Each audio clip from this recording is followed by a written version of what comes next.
Coucou! Coucou! Bonjour et bienvenue sur la chaîne Data qui est Chouette! une chaîne dédiée à la présentation de services data. Et aujourd'hui, nous sommes en compagnie de Frédéric et de Émilie pour une introduction aux fonctionnalités actuellement en preview et à Skills. Merci beaucoup Romain, je suis super contente de faire cette première sur Data Chouette, ça faisait longtemps que je voulais le faire avec vous, donc hyper contente. On est ravis de t'avoir parmi nous. Juste cette slide pour rappeler un peu le périmètre fabrique, plateforme analytique de Microsoft dans le cloud. C'est assez sympa de faire cette session juste après, et même pendant, je dirais, l'enregistrement, on le fait pendant la Fabrique conférence qui se déroule à Stockholm en ce moment. Donc, rappel, plateforme fabrique, plateforme analytique de Microsoft dans le cloud. Cette plateforme vous permet de faire tous les types de workload et instancier tout type de workload lié à l'intégration de données, au data warehousing, data lakehouse. Vous allez pouvoir faire de la data science, du dashboarding, du reporting et de l'intégration en temps réel. Tout ça se structure autour d'une approche One Lake, c'est-à-dire la data gravity. On va essayer d'interconnecter cette plateforme avec toutes les sources de données d'entreprise sous gouvernance avec notre service Microsoft Purview. Et donc, du coup, je vous propose, avec Émilie, de vous présenter la stack IA. Donc, Émilie, c'est à toi. Tout à fait. Alors, globalement, on a intégré l'IA de 3 façons différentes dans Fabric. D'abord, il y a les copilotes, des copilotes pour nous aider à créer des flux d'ingestion, pour nous aider à créer du code en SQL, en Python, en DAX même, et encore créer des rapports Power BI.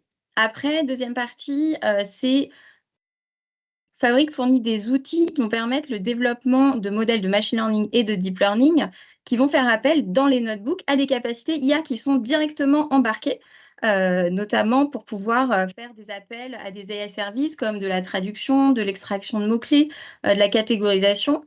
Et même, on va aller jusqu'à l'appel des modèles de LLM comme OpenAI. Et enfin, du coup, troisième façon de travailler avec l'IA, c'est les AI skills qui vont permettre de créer des chatbots pour poser des questions en langage naturel sur nos données directement au sein de OneLake au travers des lakehouse et des warehouses, et donc de les exposer ensuite pour les utiliser dans des notebooks. Et c'est ce qu'on va voir ensemble. Donc, comment ça se passe quand on va créer un skill? Déjà, un skill, c'est un artefact dans Fabric en lui-même. Donc, on va pouvoir le mettre dans un dossier. Il a ses propriétés, comme son nom, sa description. Je vais pouvoir référencer des tables qui sont soit dans un lakehouse, soit dans un warehouse. Pour l'instant, je peux cibler qu'un seul lakehouse ou un seul warehouse, mais ça va évoluer par la suite. Puis on a les shortcuts. Exactement, tout à fait. Ce sera super intéressant.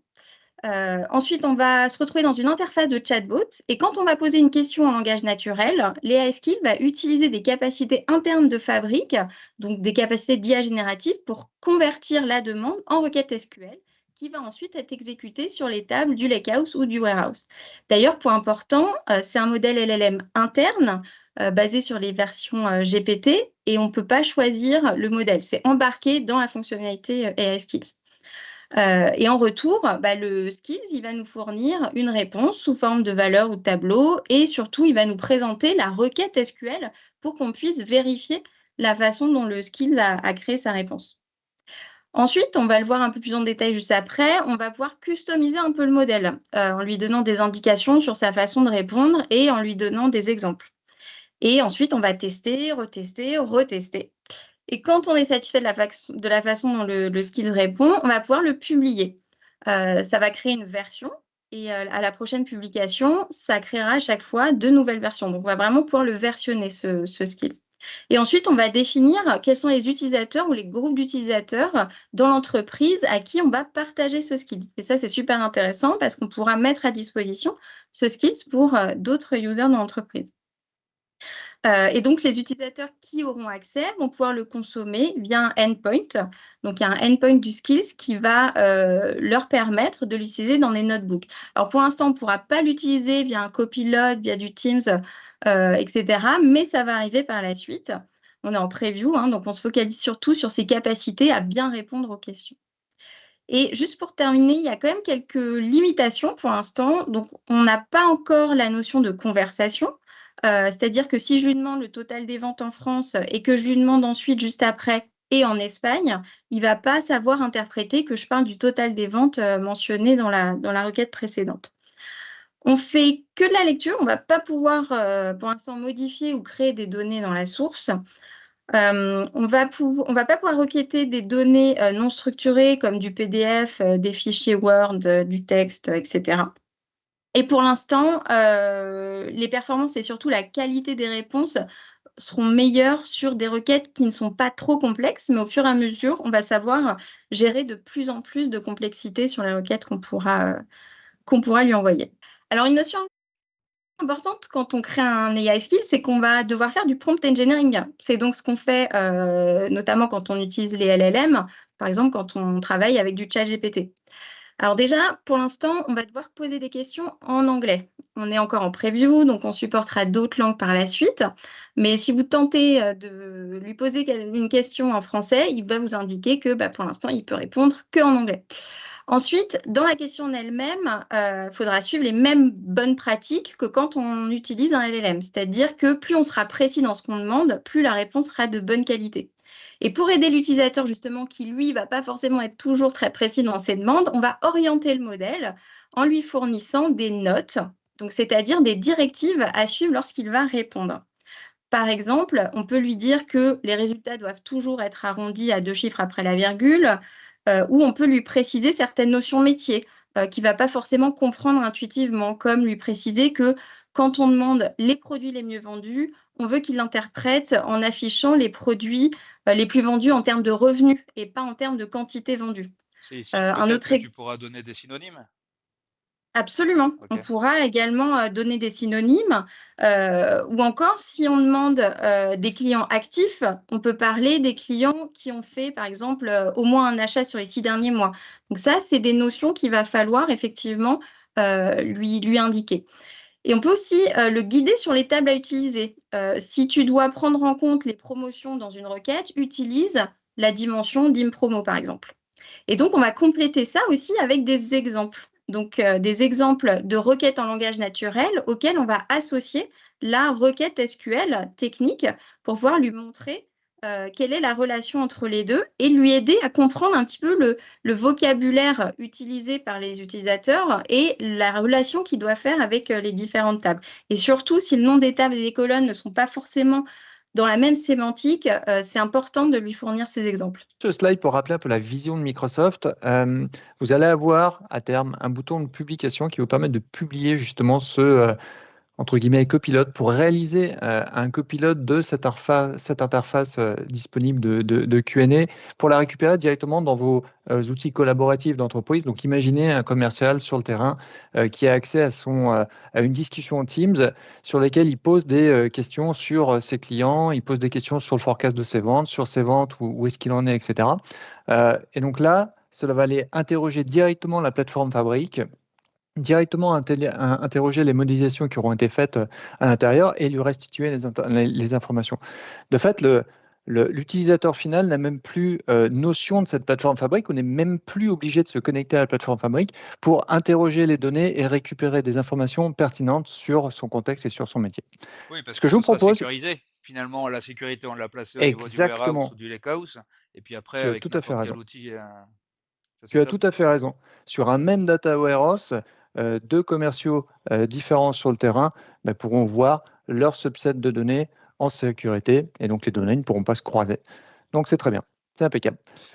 Moi, ce que je propose là, c'est directement de passer à une petite démonstration. Allez, Alors, go. on va essayer de vous faire quelque chose d'assez complet, de partir du début d'un ensemble de données et de ramener tout ça vers l'utilisateur avec une donnée disponible en Q&A. Donc au début, on se log sur l'interface Fabric. On va aller sur l'espace Data Warehouse juste pour vous dire qu'il existe un ensemble de données de type exemple sur le Data Warehouse qui vous permettent de générer un Data Warehouse avec des données de location de vélo. Donc, on va cliquer sur le workspace et là, vous voyez le flux de tâches qui est représenté assez simple avec un stockage de données représenté par le Raw Data Store. On va processer les données et les mettre à disposition. Sur ce Raw Data Store, comme le disait Émilie tout à l'heure, on va avoir deux sources de données, un lakehouse et un warehouse. Le lakehouse qui va contenir des données de vente et le warehouse, par exemple, des données de location de vélo. Donc, si on clique sur ce lakehouse, on va avoir l'ensemble des tables et des fichiers qui sont disponibles. Donc, vous voyez des tables de dimensions, des tables de faits qui représentent les ventes de produits, la facturation, toutes les notions liées à la finance sur l'exécution des ventes, etc. On va switcher sur une vision plutôt warehouse, pas warehouse, mais plutôt vision SQL des données. Donc là, on a une abstraction complète de types de données sous-jacentes. Donc vous n'allez voir que des tables et des vues. Vous allez pouvoir interroger ces données ou sous la forme de requêtes SQL, requêtes visuelles, mais pourquoi pas directement de créer un rapport Power BI. Quand vous êtes sur Power BI, vous pouvez bien évidemment tout déplacer à la main, mais aussi cliquer sur le copilote, activer les fonctionnalités en preview aujourd'hui pour interroger directement les données au travers du copilote, ou tout simplement générer un rapport, lui laisser générer un rapport, potentiellement en lui donnant votre prompt ou en le laissant vous suggérer un rapport. Donc là, il a généré un rapport assez générique. On va supprimer quelques données sur ce rapport et on va y intégrer, par exemple, un nouveau type de graphique, une nouvelle entrée plutôt sur ce rapport, qui est le prompt engineering qu'on va pouvoir mettre directement sur le rapport. On va interroger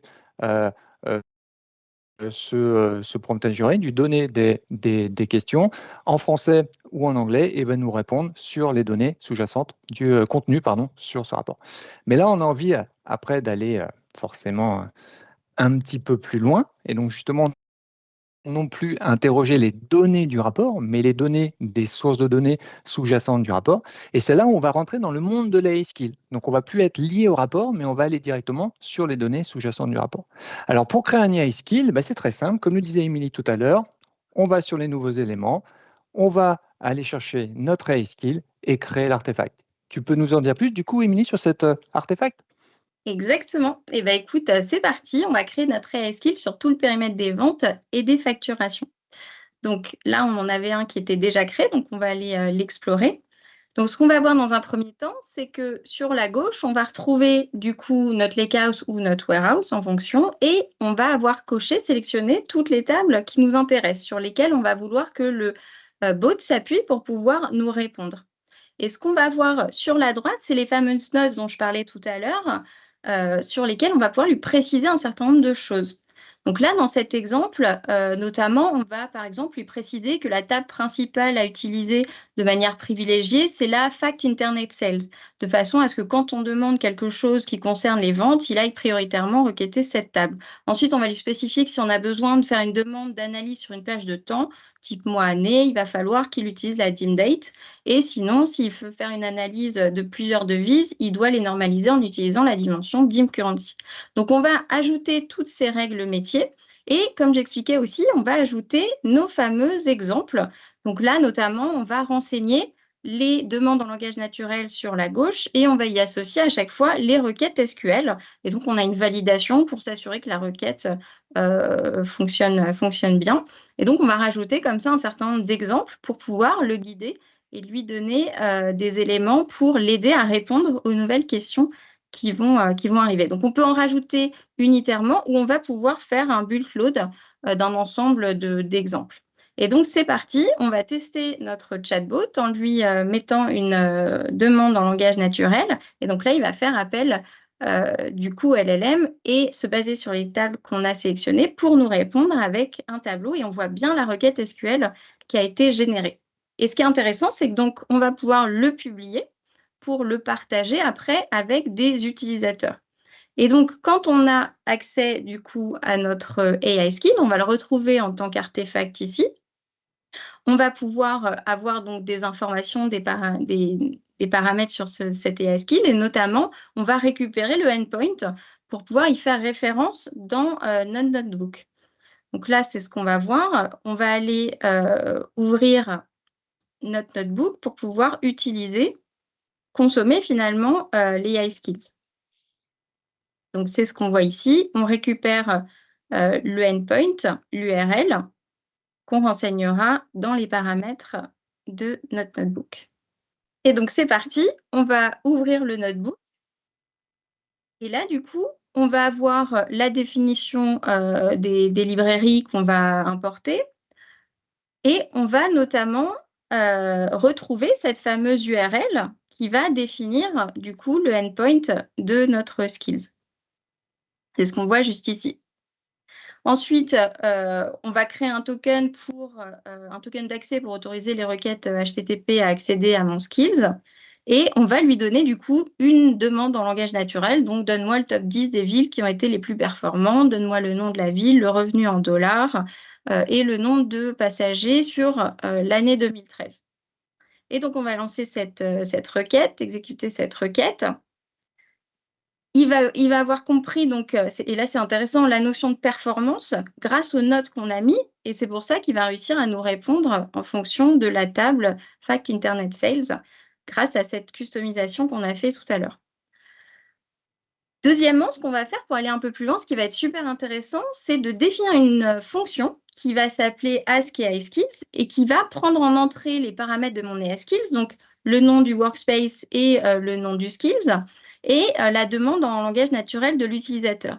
Et on va donc non seulement faire appel aux skills qu'on a définis, mais on va aussi utiliser ici une librairie qui s'appelle PyIdentic, qui va analyser la réponse JSON et qui va la reformater dans un schéma de réponse qu'on aura défini. Donc, ça va nous permettre d'aller un peu plus loin que juste la définition de JSON que nous renvoie le LLM.